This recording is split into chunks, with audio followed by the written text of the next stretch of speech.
no Evangelho de João. Chegamos agora ao capítulo de número 7. Evangelho de João, capítulo 7.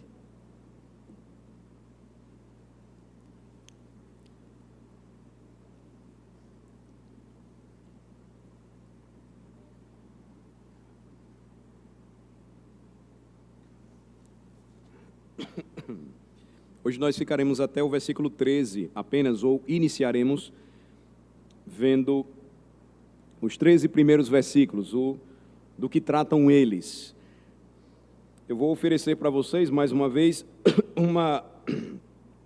um resumo, uma análise aproximada da passagem, que está diante de nós, dividindo-a também em 7 momentos específicos. O primeiro deles, no versículo de número 1, a informação de que Jesus ele anda novamente pela Galileia, ele vai caminhar novamente pela região da Galileia. No segundo versículo, nós vamos ver então, imediatamente que se segue, a festa dos tabernáculos, uma menção a esta importante festa anual do povo de Deus na antiga aliança. Versículos 3 a 5, terceiro lugar, você vai ter um pedido dos irmãos de Cristo, dirigido a ele. A resposta de Cristo nos versículos 6 a 8, aos seus irmãos. Depois, versículo 9, Cristo andando na Galileia de modo oculto. Versículo 10, subindo para a festa dos tabernáculos. E a atitude dos homens para com Cristo é o que finaliza esta primeira parte aí, nos versículos 11 a 13. Então é o que temos para hoje, nós vamos começar a ver. Passadas estas coisas, diz o versículo de número 1, Jesus andava pela Galileia, porque não desejava percorrer a Judeia, visto que os judeus procuravam matá-lo. Ora, a festa dos judeus, chamada de festa dos tabernáculos, estava próxima. Dirigiram-se, pois, a ele os seus irmãos e lhe disseram: deixa este lugar e vai para a Judeia, para que também os teus discípulos vejam as obras que fazes. Porque ninguém há que procure ser reconhecido ou ser conhecido em público, e contudo realize os seus feitos em oculto. Se fazes estas coisas, manifesta-te ao mundo, pois nem mesmo seus irmãos criam nele. Disse-lhes, pois, Jesus: o meu tempo ainda não chegou, mas o vosso sempre está presente. Não pode o mundo odiar-vos, mas a mim me odeia, porque eu dou testemunho a seu respeito de que as suas obras são más. Subi vós outros à festa, eu por enquanto não subo, porque o meu tempo ainda não está cumprido. Disse-lhe Jesus estas coisas e continuou na Galileia. Mas depois que seus irmãos subiram para a festa, então subiu ele também, não publicamente, mas em oculto. Ora, os judeus o procuravam na festa e perguntavam: onde estará ele? E havia grande murmuração a seu respeito entre as multidões. Uns diziam: ele é bom. E outros: não, antes engana o povo. Entretanto, ninguém falava dele abertamente por ter medo dos judeus. O capítulo 7, então, deste quarto evangelho começa como nós acabamos de ler. Jesus havia encerrado o seu ministério na Galileia, embora ainda tivesse permanecido por lá. E a razão é dada no versículo de número 1. Ele permanece na Galileia porque os judeus procuravam matá-lo. A festa anual dos tabernáculos se aproximava, seus irmãos estavam ansiosos para que Cristo fosse até Jerusalém, subisse até Jerusalém e ali fizesse uma exibição pública de seus poderes milagrosos. E a este pedido, o Salvador deu uma resposta que à primeira vista pareceu enigmática. Ele vai ordenar que seus irmãos subam para a festa, mas ele então dá uma resposta de que sua hora ainda não havia chegado plenamente e, portanto, ele não iria acompanhá-los. Mas após a partida de seus irmãos, ele ainda permanece na Galileia. E logo depois, ele também sobe para a festa, mas ele faz isso em segredo, em oculto, como nós acabamos de ler. Os judeus, então, que desejavam encontrá-lo para matá-lo, não conseguiram descobri-lo em meio à multidão. Entre o povo, ele era o principal assunto da discussão e alguns o consideravam um bom homem, outros um charlatão, um enganador. E então, no versículo de número 14, que nós vamos ver depois, nós temos a seguinte informação, observem: corria já em meio à festa, ou seja, a festa já estava em andamento, e Jesus subiu ao templo e ensinava. Então, diante de toda aquela situação, Jesus, no final de tudo, revela ou resolve se revelar para as pessoas, e no templo ele vai ensinar a sua palavra. Este é um resumo bem breve da passagem que nós temos hoje, e é inegável que a passagem vai apresentar algumas dificuldades para nós nesta manhã, e talvez até aqueles que tenham mais intimidade com o Evangelho de João serão desafiadas a buscar esclarecimento de todos os desafios que nós temos aqui. Porque sempre que nos deparamos com o ministério de Jesus e nós percebemos a clareza da sua linguagem, o poder da sua mensagem, é inevitável também que nos deparemos com suas palavras enigmáticas, declarações difíceis que ele fez. Nós chamamos de os ditos difíceis de Jesus, palavras difíceis que ele pronunciou. E existe uma regra para a gente tentar descobrir de maneira simples esses ditos difíceis, essas passagens enigmáticas, e a maneira que nós podemos usar como uma prática para tratar dessas passagens é elaborando uma lista de perguntas sobre elas. Então, toda vez que você estiver lendo o Evangelho de João, ou qualquer passagem da Bíblia, e você se depare com uma situação difícil, uma questão de difícil entendimento, elabore perguntas. Comece a anotá-las, perguntando a si mesmo o que você não está entendendo naquele texto. E aí, com isso, você vai fazer uma abordagem muito clara da passagem, uma abordagem bem definida, eu diria, mais apurada do texto em questão. Vai também preservar você de generalizações, ou seja, de uma observação superficial da passagem, e vai revelar pontos específicos que vão nos levar à oração, para que nós busquemos a ajuda de Deus, procuremos a ajuda de Deus. Então, vamos tentar fazer essas perguntas aqui de maneira objetiva. A primeira delas, observem o versículo 3. Como é que nós podemos entender a expressão seus irmãos aqui no versículo 3? Aqui se entende por seus irmãos. Versículo 5. Irmãos que não creram nele. Que irmãos seriam estes? Uma referência genérica ou específica? Jesus estava falando de seus irmãos judeus entre os seus discípulos, ou ele estava se referindo aos outros filhos de Maria? Versículo 6, a que Cristo se referiu quando disse, a minha hora ainda não chegou? Esta é uma outra pergunta que nós podemos levantar para entender por que Jesus disse estas coisas. Versículo 8, por que Jesus se recusou subir para Jerusalém com estes irmãos? Por que ele não foi? Porque ele disse, não, minha hora ainda não é chegada, subam vocês. E por que depois de dizer que sua hora ainda não havia chegado, versículo 10, ele resolveu ir à festa? Ele muda de ideia. Os irmãos saem sem ele, e depois ele vai sozinho, sem que ninguém possa descobri-lo. É o que diz o versículo 10 também. Qual o significado de então subiu ele também, não publicamente, mas em oculto? E por fim, versículo 14. Se Jesus foi à festa dos tabernáculos, mas em oculto, por que ele, no meio da festa, resolveu, segundo o versículo 14, subir ao templo e ensinar a palavra de Deus?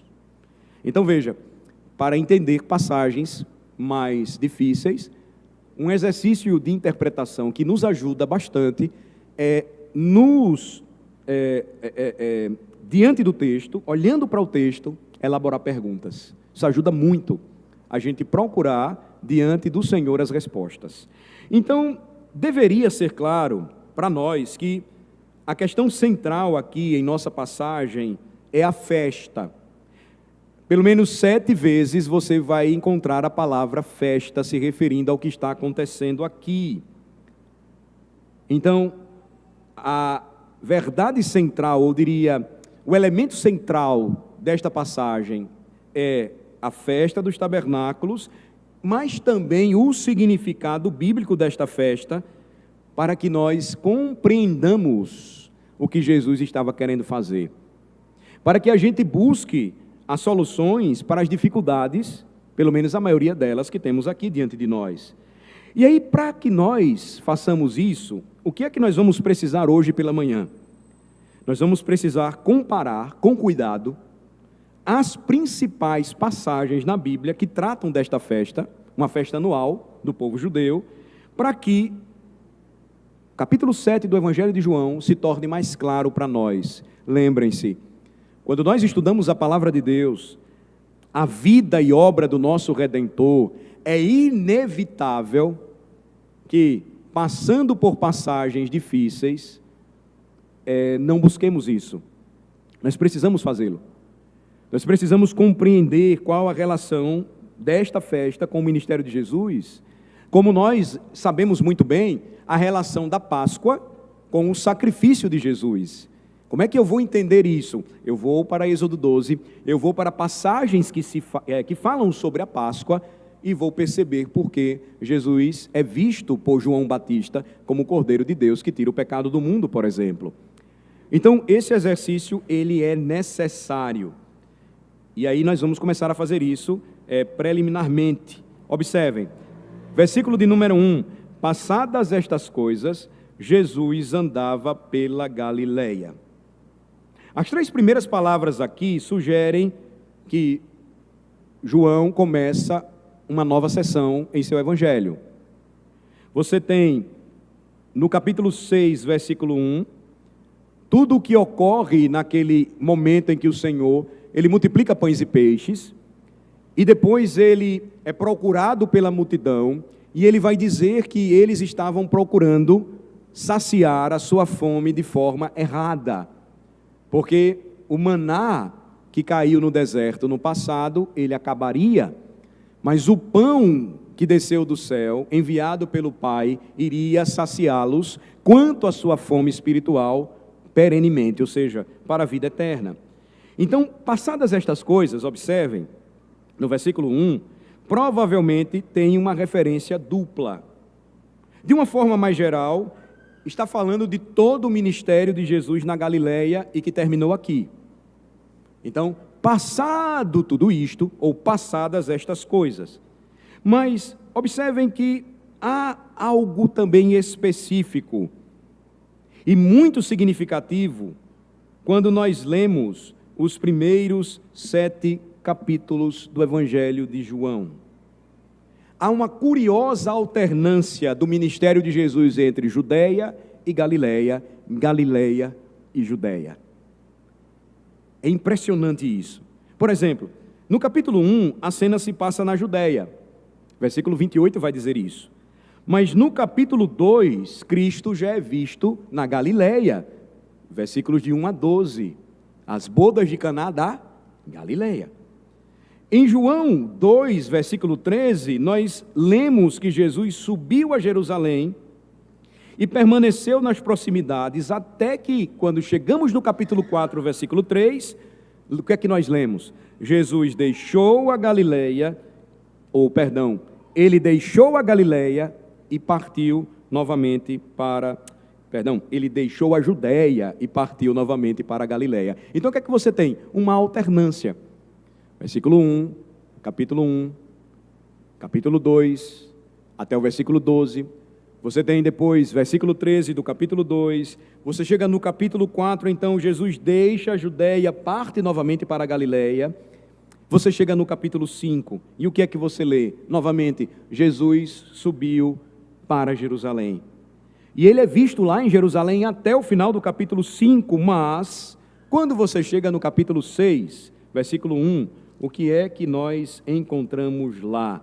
Depois destas coisas, atravessou Jesus o mar da Galileia, que é o de Tiberíades. Ou seja, Há uma alternância curiosa no ministério de Jesus entre a Judeia e a Galileia. E aí agora, em João capítulo 7, o que é que nós vemos novamente?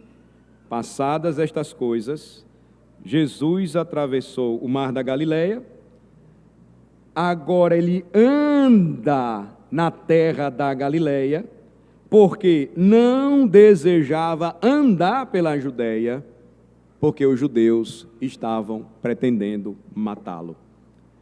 Por que esta alternância repetitiva ela é mencionada pelo apóstolo ao compor o seu quarto evangelho? Se você comparar depois com Mateus capítulo 4, versículo 15, onde a Galileia é chamada de Galileia dos gentios, você vai encontrar pelo menos o que eu sugeriria, duas respostas. A primeira delas, de uma forma especial, o Evangelho de João trata da família de Deus, que é composta não somente de judeus, mas também de gentios. Assim eram chamados, ou ainda hoje são chamados assim, pelos judeus, os povos não judeus. Por exemplo, quando os judeus olham para os brasileiros, eles vão chamá-los de gentios, ou para qualquer outro povo que habita a terra. O que você encontra no Evangelho de João, então, em primeiro lugar? A informação de que na família de Deus não há somente a presença de judeus, mas também de gentios. E aí você tem uma ênfase que é direcionada repetidas vezes pelo apóstolo, tanto para a Judeia quanto para a Galileia. Mas notem, a Judeia sempre vem antes da Galileia. No capítulo 4, quando Jesus fala com a mulher samaritana, ele disse que a salvação viria primeiro para os judeus, ou que a salvação vem dos judeus. O apóstolo Paulo, escrevendo aos Romanos, vai dizer que a salvação veio primeiramente para os judeus, mas deveria se espalhar pelas outras nações, dentre os gentios.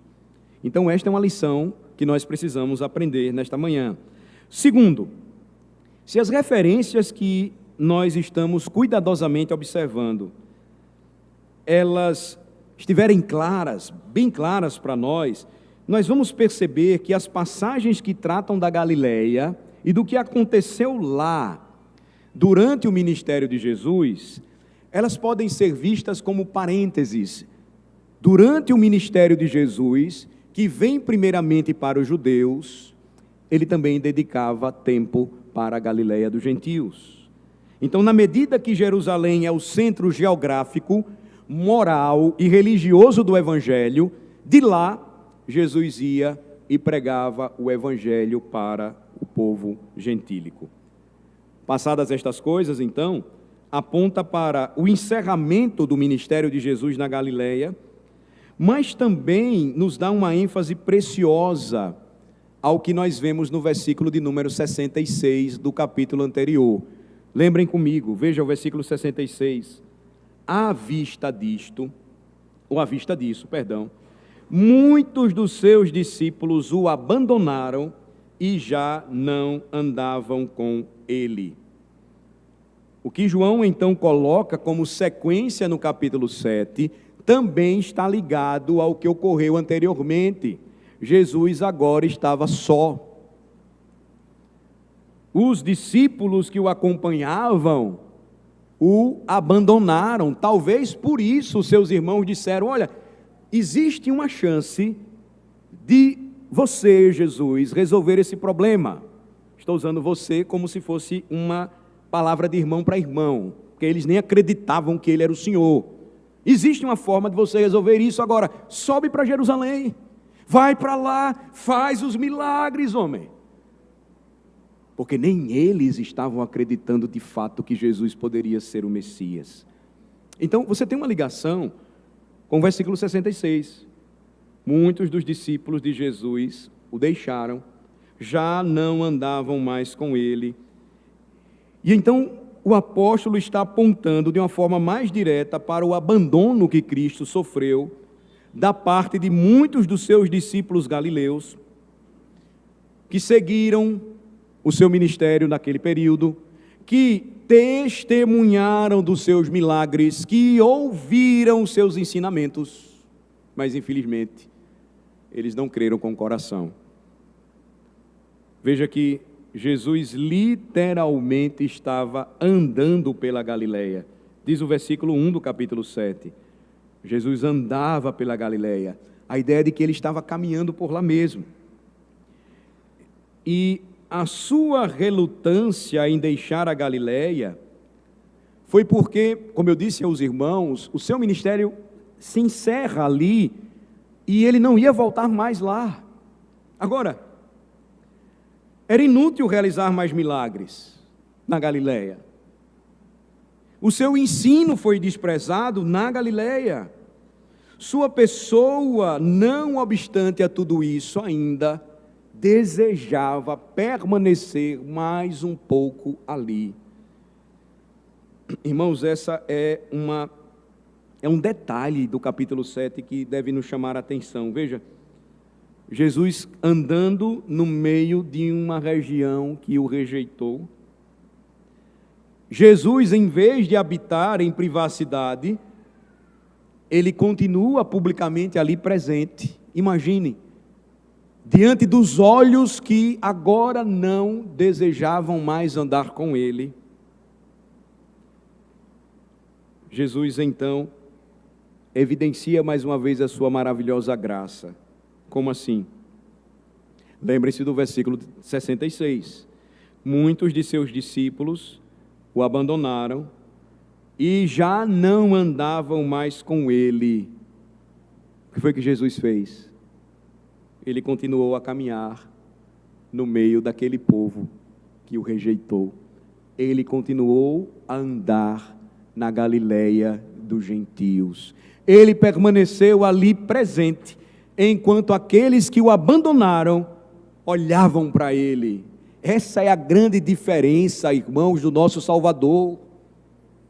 Nós facilmente o abandonamos, nós facilmente o esquecemos, nós facilmente rejeitamos a sua mesa, nós facilmente negamos a sua palavra.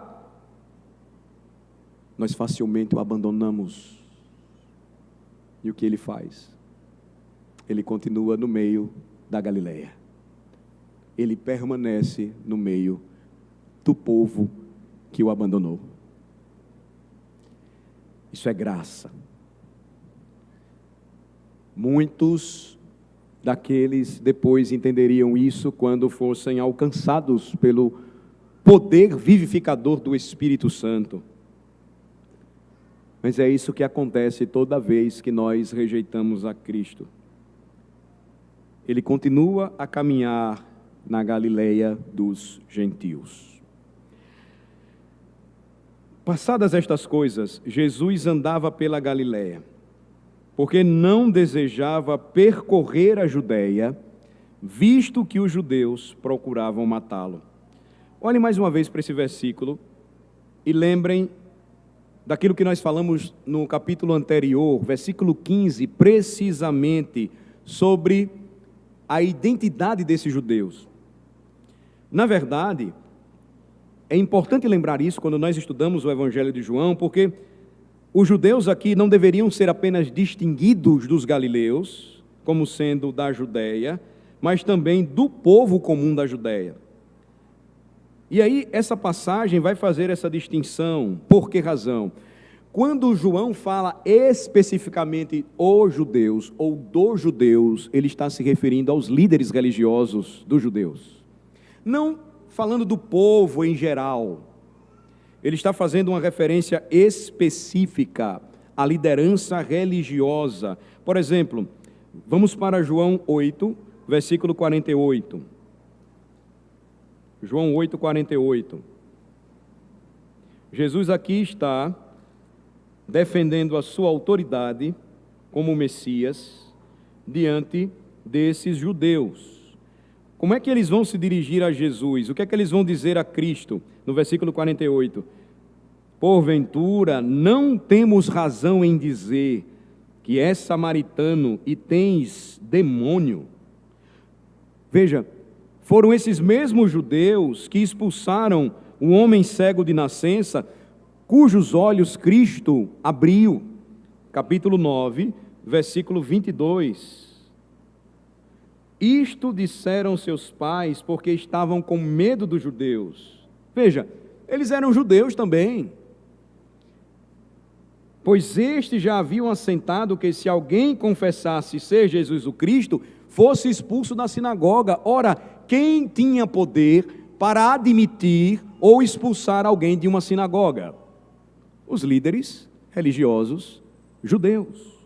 Agora, versículo 34. Mas eles retrucaram: tu és nascido todo em pecado e nos ensina a nós. Quem era detentor da autoridade para ensinar em uma sinagoga? E aí, diz o texto, o lançaram fora, o expulsaram. Foram os judeus que pegaram pedras para apedrejar a Cristo, capítulo 10, versículo 31. Novamente pegaram os judeus em pedras para lhe atirar. Foram os oficiais dos judeus que tomaram Jesus e o amarraram, capítulo 18, versículo 12. Assim, a escolta, o comandante e os guardas dos judeus prenderam Jesus, manietaram-no, amarraram-no. Foi pelo receio que tinha dos judeus que José de Arimateia veio secretamente a Pilatos e implorou pelo corpo de Jesus a fim de sepultá-lo. Então aqui, irmãos, foi por causa dos judeus que procuravam matá-lo, no versículo 7, no capítulo 7, perdão, que Jesus não andou pela Judeia, mas permaneceu na Galileia. E aqui ele nos deixou uma lição importante, um exemplo perfeito de seu procedimento, de como agir diante de situações semelhantes. Por suas ações, Jesus nos ensina a não cortejar o perigo, a não nos expor de forma desnecessária diante de nossos inimigos. Veja, daquele dia em diante, eles iriam se reunir em conselho para condená-lo à morte. Jesus, então, não andaria mais abertamente entre os judeus, é o que diz a palavra. Mas ele vai procurar os lugares mais desertos para viver. Assim, parecerá que o nosso Senhor usou de prudência e cuidado para evitar a perseguição e perigo, até que a sua hora plenamente ela chegasse. Portanto, todo filho de Deus deve se esforçar por todos os meios e precauções sábios para proteger-se, preservar-se e aproveitar as oportunidades para testemunhar o Evangelho. Veja como isso é importante, principalmente para o jovem. Não adianta você estar com a verdade e agora ser o cruzado das redes sociais, e você quer bater todo mundo, cortar a cabeça de todos, você que está certo, vai todo mundo para o inferno. Jesus não ensina a fazer evangelismo dessa maneira. Você deve ser prudente, precavido, não se expor desnecessariamente aos inimigos, mas agir na hora e no momento certo. Isso não é covardia, isso é estratégia, isso é sabedoria. Veja, Jesus nunca teve medo de homem algum. Quando tentaram prendê-lo e não era o momento, ele saía sem que pudessem pegá-lo, tamanha autoridade, força e poder que ele tinha. Mas ele nunca se expôs desnecessariamente só porque ele era o Filho de Deus. Veja, a força de Jesus era impressionante, é impressionante, que bastava ele falar e todos caíam. Vocês sabem disso. Capítulo 8, quando perguntam os guardas, quem é Jesus? Ele disse, sou eu. Eles caem, bastava ele querer. Mas ele só iria se entregar na hora certa, no momento exato. Assim devemos também agir como cristãos, de forma sábia e prudente. Voltemos para o capítulo 7, veja agora o versículo 2. Ora, a festa dos judeus, chamada de festa dos tabernáculos, estava próxima. Quando você compara este versículo com João 6, versículo 4, você percebe que mais de 6 meses são abrangidos aqui, entre o capítulo 6 e o versículo 1 do capítulo 7. No versículo 4 do capítulo 6, diz que a Páscoa estava próxima. Se você examinar Levítico 23, versículo 5, você vai aprender que esta festa era celebrada no primeiro mês do ano judaico. Enquanto no versículo 34 de Levítico 23 nos diz que a festa do tabernáculo era celebrada no 7º mês, ou seja, 6 meses depois. E aí você percebe que João era algo maior do que apenas um historiador. Você percebe claramente que o Espírito Santo de Deus registrou o que queria neste quarto evangelho, assim como nos outros, inspirando João de acordo com o princípio de seleção e harmonia com o propósito definido de mostrar o que a festa dos tabernáculos tinha a ver com Jesus. O versículo 2 então diz: a festa dos judeus, chamada de festa dos tabernáculos, estava próxima. E aí você vai perceber que há um significado histórico e típico nessa festa, e nós vamos perceber por que Jesus se apresenta nessa festa, e mais à frente ele vai dizer o que disse. Ele vai revelar o que ele revelou. Examinem depois cuidadosamente Levítico 23. E vocês vão perceber que havia 7 festas anuais no calendário religioso de Israel, mas dentre essas 7 festas, 3 delas seriam apontadas como mais importantes. Nós lemos hoje na liturgia Deuteronômio 16. Vou lembrar para vocês o versículo 16. Diz assim: 3 vezes no ano, todo varão entre ti aparecerá perante o Senhor teu Deus, no lugar que escolher, na festa dos pães asmos, e na festa das semanas, e na festa dos tabernáculos. Porém, não aparecerá de mãos vazias perante o Senhor. A primeira festa, que é a dos tabernáculos, é mencionada nominalmente em Levítico 23. Você vai perceber isso. E aí, como a passagem é muito longa para que eu possa citá-la na íntegra, eu vou aqui apresentar apenas um pequeno resumo. Primeiro, a festa começava no 15º dia do 7º mês. Está lá em Levítico 23, versículo 34. Segundo, era uma santa convocação, quando Israel deveria oferecer oferta queimada ao Senhor, versículo 36. É importante lembrar, irmãos, a importância deste termo, santa convocação. Tudo que é importante para a celebração diante do Senhor é chamado de santa convocação. Por isso que no novo pacto, na nova aliança, o dia do Senhor envolve uma santa convocação. Não é uma questão de mera decisão se eu vou ou não para a igreja. Gravem isso. Os nossos pais sabiam melhor do que a gente. Por isso davam muita importância a vir à igreja no dia do Senhor. Por isso que o nosso calendário chama o primeiro dia da semana de Dominus Day, de onde vem a palavra domingo, dia do Senhor. Por que razão? Pega o calendário do povo hispânico. Um dia é o dia de Marte, outro dia é o dia de Mercúrio, outro dia é o dia de Vênus, cada um dos falsos deuses, dos homens. O cristão tem o primeiro dia da semana, o dia do Senhor. O que é que acontece nesse dia? Uma santa convocação. Quem convoca a igreja? O próprio Cristo. Logo, eu preciso estar presente. Há algo importante que vai acontecer e eu não posso faltar. Eu aqui não preciso lembrar a você que as exceções não fazem parte da regra. Situações em que eu não posso vir, que são justificáveis. Mas não é aquele dia que eu digo assim, bem, hoje eu quero ir ao shopping. Como algumas igrejas estão fazendo agora.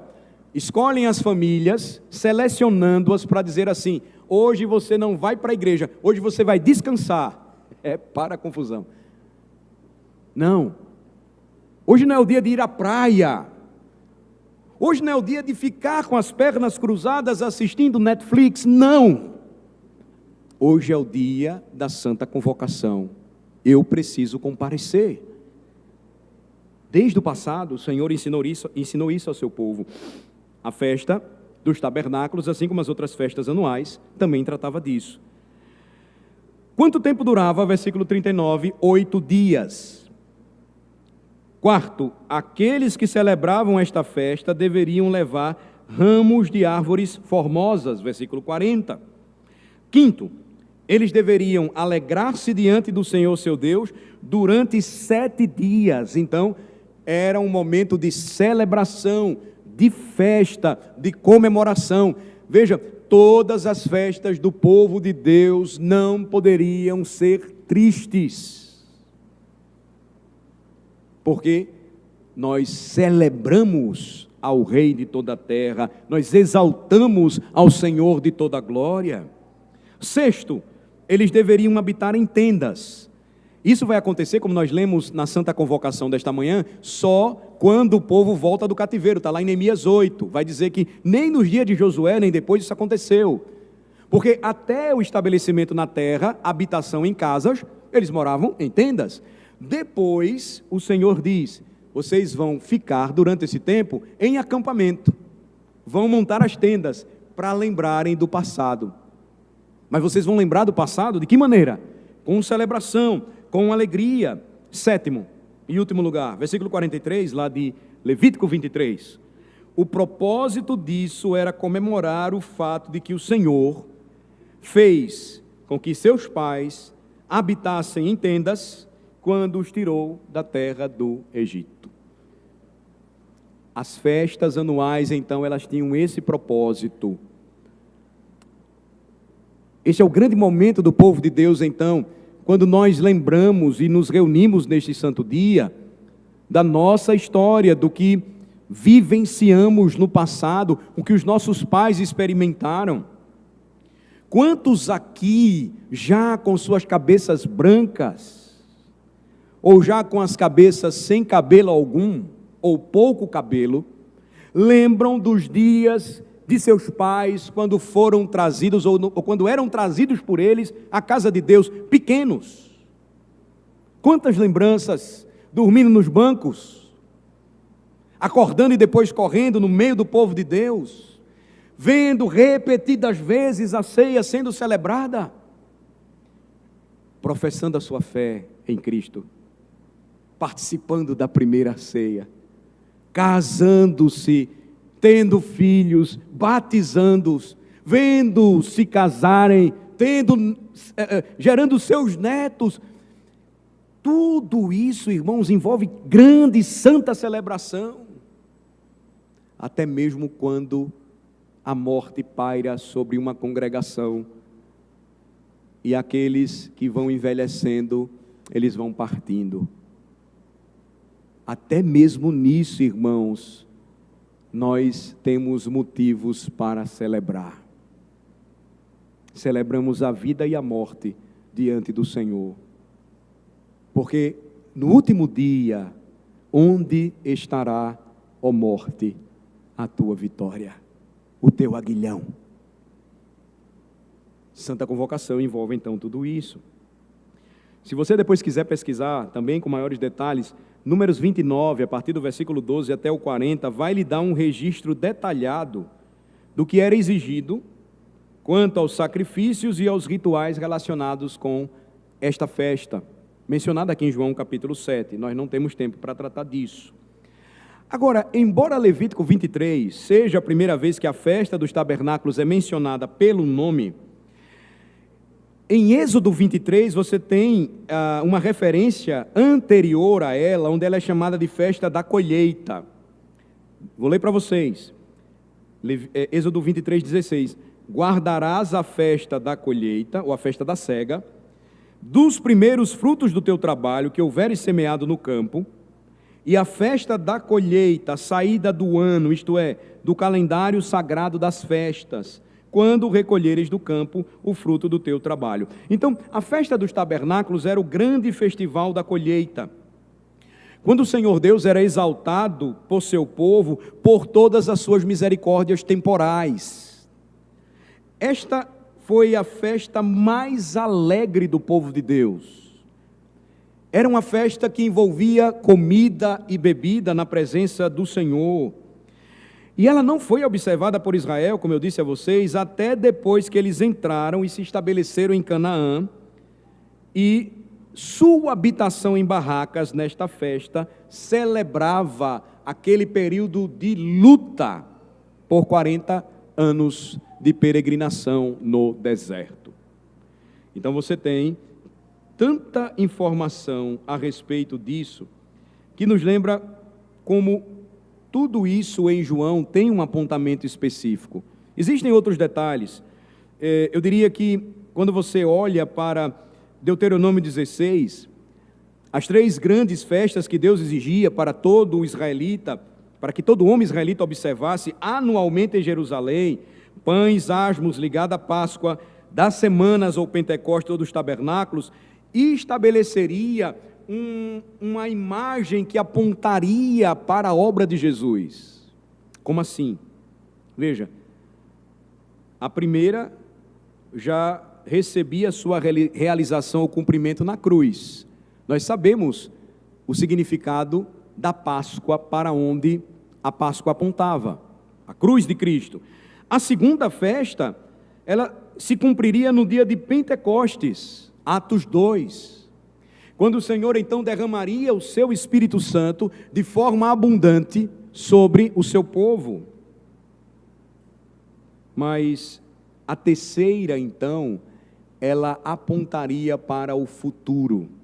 Veja só, quando você toma o capítulo 5 do Evangelho de João, o capítulo 6 e o capítulo 7, há uma sequência maravilhosa de tudo isso que eu estou falando aqui. Por exemplo, no capítulo 5, Israel pode ser visto de forma tipológica como sendo liberto da escravidão do Egito, e isto foi pré-anunciado na libertação do homem impotente do sofrimento ao longo de sua vida. No capítulo 6, nós temos repetidas referências a Israel no deserto, comendo o maná, que o sustentaria, porque eles não tinham solo fértil para plantar e tirar do solo o seu sustento. Em João capítulo 7, Israel é visto na terra da promessa, agora comemorando isto por meio da festa dos tabernáculos. Tudo isso tendo a sua culminância em Cristo. Ele nos libertou do império das trevas e nos transportou para o seu maravilhoso reino de amor. Ele prometeu ser o pão da vida, porque desceu do céu, para que no deserto do pecado, enquanto peregrinos neste mundo, jamais nos deixasse passar fome espiritual. Estabelecidos na terra, então, Ele nos convida para que o celebremos em uma grande festa, com pão e vinho, anunciando a sua morte até que Ele venha. Irmãos, tudo faz sentido à medida em que nós estudamos a palavra de Deus e vemos como tudo isso se cumpre em Jesus Cristo. Versículo 7, capítulo 7, versículo 3. Dirigiram-se, pois, a ele os seus irmãos e lhe disseram: deixa este lugar e vai para a Judeia, para que também os teus discípulos vejam as obras que fazes. Quem foram estes irmãos? Eram os irmãos de Cristo, segundo a carne. Também filhos de Maria. Também seus irmãos de sangue estavam completamente cegos para a sua glória divina. E isso se torna claro pela declaração que eles fizeram. Observem no versículo 3. Deixa este lugar, o povo aqui te abandonou, não tens publicidade aqui, e vai para a Judeia, para que também os teus discípulos vejam as obras que fazes. Cegos para a sua glória, eles estavam, sim, de fato, desprovidos de todo o discernimento espiritual e, portanto, como é que eles estavam raciocinando? De acordo com a sua mente carnal. Mas o que é que eles queriam dizer com vai para a Judéia para que também os teus discípulos vejam as obras que fazes? A resposta pode ser encontrada tanto no também, como também no pois, no início do versículo. Também, ou dirigiram-se, pois, a ele os seus irmãos e lhe disseram. Eles estão lembrando, como eu disse a vocês, do episódio anterior, quando na Galileia, muitos dos discípulos de Jesus o deixaram. Já não andavam mais com eles, então os seus irmãos, segundo a carne, disseram, não gasta mais energia aqui, não perca mais tempo aqui, volta para a Judéia. E aí, notem, eles ficaram muito irritados com a maneira como Jesus foi mal recebido na Galileia. O trabalho de Jesus pareceu significar tão pouco ali, e os seus irmãos então disseram, vai para a sede do judaísmo, tenta em Jerusalém, porque aqui você não teve sucesso. E eles sabiam que a festa dos tabernáculos, como era a festa mais animada, era o melhor momento, porque Jerusalém estaria abarrotada de gente. Então eles disseram, vai para lá. Versículo 4, porque ninguém há que procure ser conhecido em público, e contudo, realize os seus feitos em oculto. Se fazes estas coisas, manifesta-te ao mundo. Veja, eles vão provocar o seu irmão. Como é que você nota isso? No final do versículo 4, com o se que eles dizem. Se fazes estas coisas, manifesta-te ao mundo. Ou seja, eles estavam desafiando a Cristo.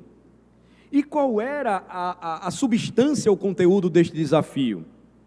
É como se eles dissessem, irmão, se estas suas obras são milagres genuínos, por que se limitar às aldeias e pequenas cidades do interior da Galileia, onde os analfabetos e os sem sofisticação habitam? Vá até a capital, onde as pessoas mais qualificadas irão julgar o teu trabalho. Vá até a festa, exiba os seus poderes, e se eles resistirem ao teste do escrutínio público dos líderes, ora, seus discípulos voltarão a se reunir, eles vão permanecer ao seu redor, e as suas reivindicações serão aceitas de uma vez por todas. Em outras palavras, irmãos, aqueles irmãos de Jesus realmente esperavam que ele estabelecesse suas reivindicações, e nesse caso, como seus parentes mais próximos, eles também surfariam na onda do sucesso do Messias. As honras também seriam atribuídas a eles, porque eles disseram, faça isso e vai dar certo. Mas veja que isto foi um grande insulto para o nosso Salvador. Eles estavam cegos para vê-lo em toda a sua glória, e por isso eles disseram de forma provocativa, se fazes estas coisas, manifesta-te ao mundo. Com essas palavras eles traíram seus próprios corações. Com essas palavras eles revelaram que eram homens do mundo, consequentemente, adotaram os costumes do mundo, falaram a linguagem do mundo e empregaram a lógica do mundo. Mostra-te ao mundo, foi o que eles disseram a Jesus. Isso significava, acompanha-nos a Jerusalém, realiza algum milagre surpreendente diante das grandes multidões que ali se reunirão, e assim, não apenas torne-se o centro de atração, mas convença Jesus de uma vez por todas que tu és o Messias. Eles eram tão ignorantes sobre a mente de Deus e o propósito da missão de seu Filho, que estavam tomados, como João escreveu às 7 igrejas da Ásia, ou as igrejas da Ásia, as 7 igrejas da Ásia, em 1 João, em sua primeira carta, eles estavam tomados pela soberba da vida. E veja que isso é tão comum que por vezes está no coração mesmo daqueles que professam ser seguidores do homem que o mundo crucificou. Como é que isso acontece hoje? Quando a Igreja de Cristo faz uso dos métodos modernos de campanhas evangelísticas e conferências bíblicas, como dispositivos utilizados para atrair as multidões, cria uma imagem do pregador, uma autopropaganda dos oradores, e estas são expressões atuais de mostra-te para o mundo. Aqui nós temos o caso em que o mundo nem sempre significa toda a raça humana. Quando os irmãos de Jesus disseram, vá e mostra-te ao mundo, fica claro que eles não queriam dizer, revele-se para toda a humanidade, mas era para uma classe específica de homens, os judeus. Vai para Jerusalém, convença os líderes, e aí irás conquistar o que queres. Terás a fama que procuras. Eles não estavam entendendo nada. E a razão se prova no versículo 5, notem, pois nem mesmo seus irmãos criam nele. Aqui, irmãos, nós temos a ilustração clara da dureza e depravação da natureza humana. Santo e perfeito como Cristo era, impecável e santo como eram seu caráter e conduta, mesmo assim, aqueles que foram criados com ele na mesma casa e o viram desde cedo sem pecado, não puderam crer nele. Se já era bastante ruim que a nação em geral não cresce nele, veja que até mesmo seus parentes mais próximos, segundo o versículo de número 5, seus irmãos, nem mesmo eles, criam que Jesus era o Cristo. Isso demonstra, irmãos, a necessidade urgente, desesperadora para o homem de que o Espírito Santo vivifique a sua alma. Veja como João, ele deixa claro por meio desse detalhe, os irmãos de Jesus, gente que cresceu com ele. Jesus era o irmão mais velho, eles o conheciam, sabiam quem ele era desde o princípio, eles o acompanhavam, viram seus milagres desde o primeiro, em Caná da Galileia, eles viram com seus olhos, eles comeram com suas bocas, pães e peixes multiplicados, de onde não tinha nada, mas mesmo assim, ainda tinham dúvidas em seus corações, será que de fato ele é o Messias? Esse texto deixa claro para nós a necessidade que todo homem tem da operação onipotente e regeneradora da graça de Deus em seu coração, porque se Deus não atrair, é o que diz o capítulo 6, o homem até Cristo, se o Pai não o trouxer até Cristo, ele nunca crerá no nome do Filho de Deus. Isso aqui nos exemplifica de forma bem clara o que nós já aprendemos. Ninguém pode vir a mim, a menos que o Pai que me enviou o atraia. A gente fica impressionado, com a incredulidade dos irmãos de Jesus, mas lembrem-se, irmãos, nada na Bíblia acontece por acaso. Salmo 69, por favor, versículo 8.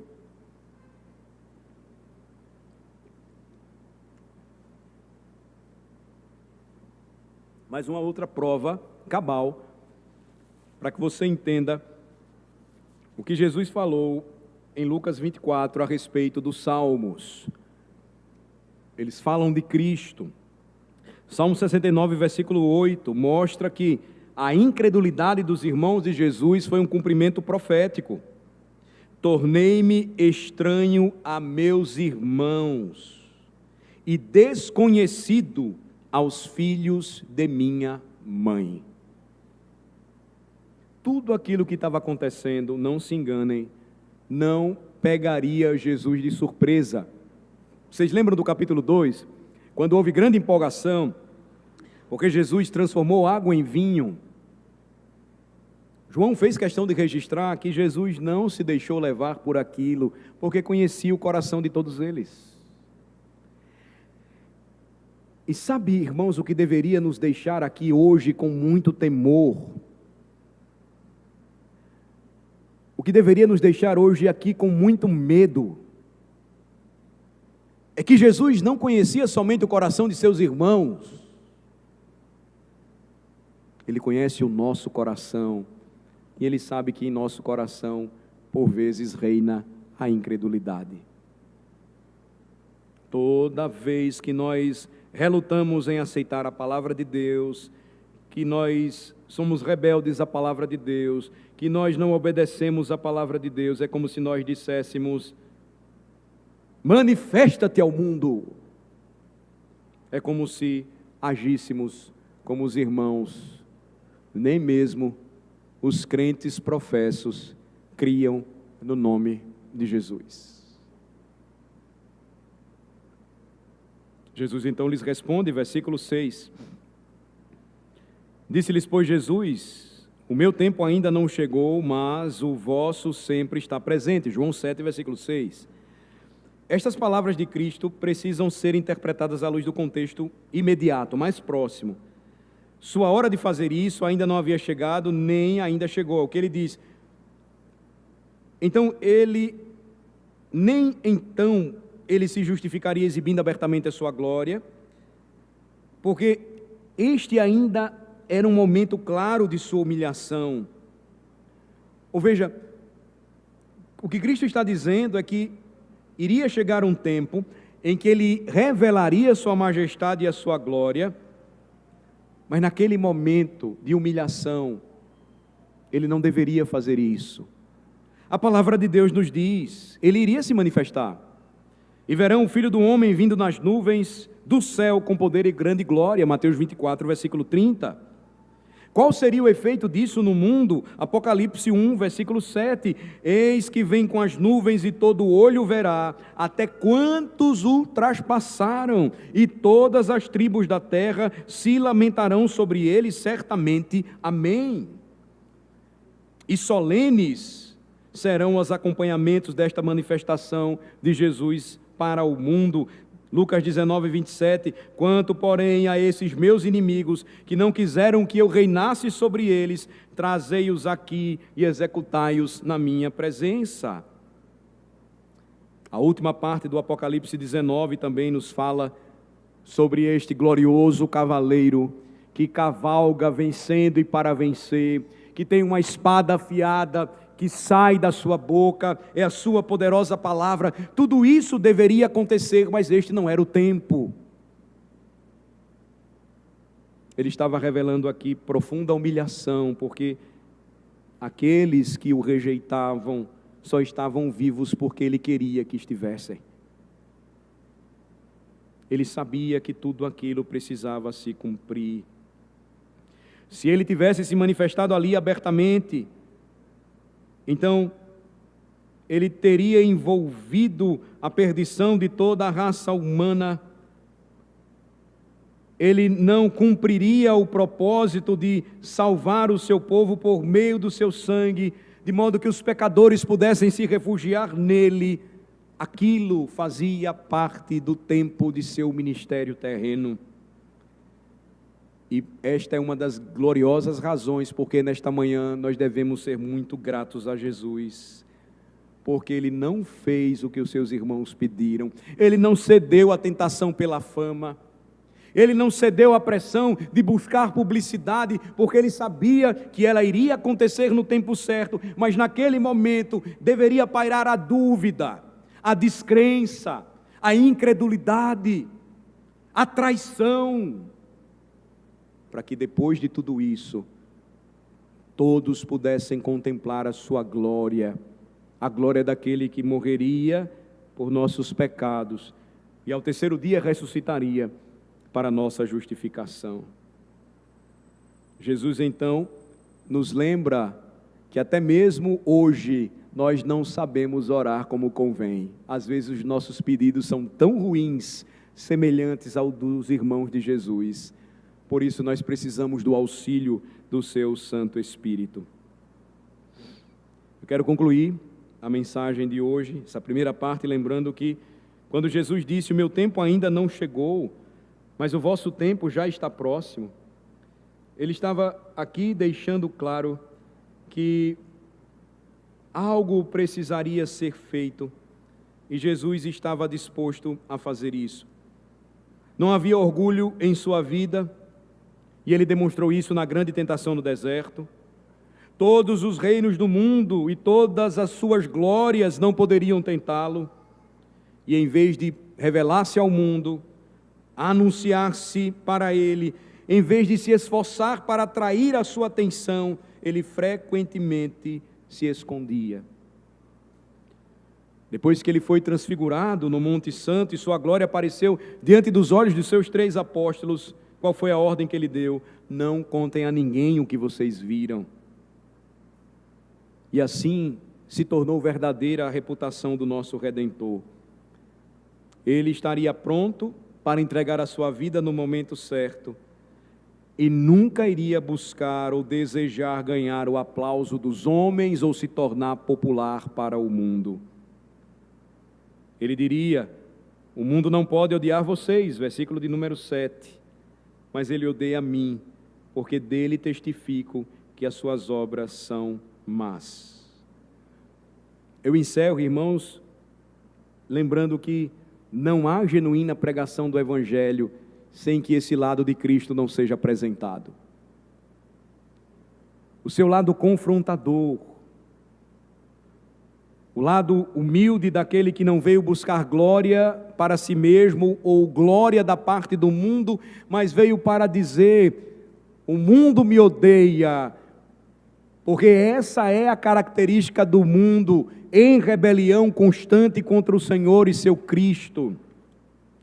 O mundo me rejeita, ao ponto de seus discípulos abandonarem o Redentor e já não andarem mais com Ele. Essa é a atitude do mundo para com Cristo. Isso é importante para que venha a segunda faceta do Evangelho. Não obstante isso, Ele permanece no mundo. Não obstante isso, Ele continua caminhando na Galileia dos gentios. Não obstante isso, Ele continua a revelar o seu amor e graça a pecadores como nós. Não obstante isso, Ele continua a dizer: venham a mim todos vocês que estão cansados e oprimidos, e eu irei aliviá-los. A gente só passa a entender isso quando de fato o Senhor nos salva. E nós lembramos o quanto o odiávamos, porque o rejeitávamos, não críamos em sua santa palavra, mas mesmo assim, Ele permaneceu a fim de nos salvar. Essa é uma grande lição também, meus amados irmãos, para o ministério da igreja. O seu papel evangelizador, a permanência desta palavra de Cristo se dá quando Ele sustenta e mantém o ministério da sua igreja, a qual Ele confiou o mandamento de fazer discípulos de todas as nações.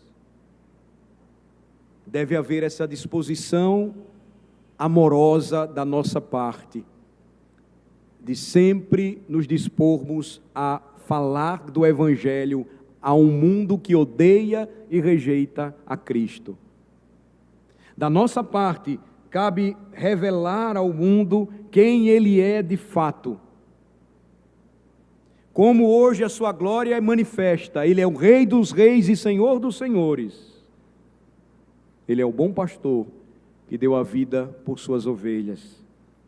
Como ele diria mais à frente, em meio à festa dos tabernáculos, e iria se revelar como aquele que veio para trazer salvação para o seu povo. O que vamos celebrar aqui, mais uma vez nesta manhã, deve estar envolvido em profunda alegria pelo que nós acabamos de ver novamente aqui no Evangelho de João. Celebrar a grande festa do nosso Redentor, celebrar a grande salvação que Ele trouxe para nós, a comunhão que temos com o seu corpo e sangue, revela tudo isso. Vamos orar. Nosso Deus e Pai que está nos céus, exaltamos e louvamos o Teu santo nome nesta manhã, por Tua palavra revelada, pelo que ela nos traz, falando a respeito de Cristo e da Sua gloriosa obra, do Seu cumprimento, de tudo aquilo que foi preparado para que o Seu nome precioso fosse anunciado. E Ele então vem e cumpre tudo aquilo que foi dito a seu respeito. Nós Te louvamos, ó Senhor, porque um dia, quando ouvimos falar sobre Ele, o abandonamos, o rejeitamos, não andamos com Ele, mas Ele permaneceu em nosso meio. Ele andou no meio de nós, e Ele fez isso a fim de que pudesse nos atrair, para que o Senhor pudesse nos levar até Ele, e nós pudéssemos enxergá-lo de fato como Ele é, em toda a sua glória, precioso Salvador de seu povo, o Redentor dos eleitos de Deus. Que todos nesta manhã possam crer em Jesus Cristo como de fato Ele é, como Ele se manifestou ao mundo. Que todo joelho nesta manhã se dobre àquele que é Senhor da glória, Rei dos reis e Senhor dos senhores. Que todos possam com gratidão em seus corações louvar e participar deste momento tão especial que é a mesa do Senhor, sabedores de que receberam de Cristo grandiosa salvação. Em nome de Jesus que nós oramos. Amém.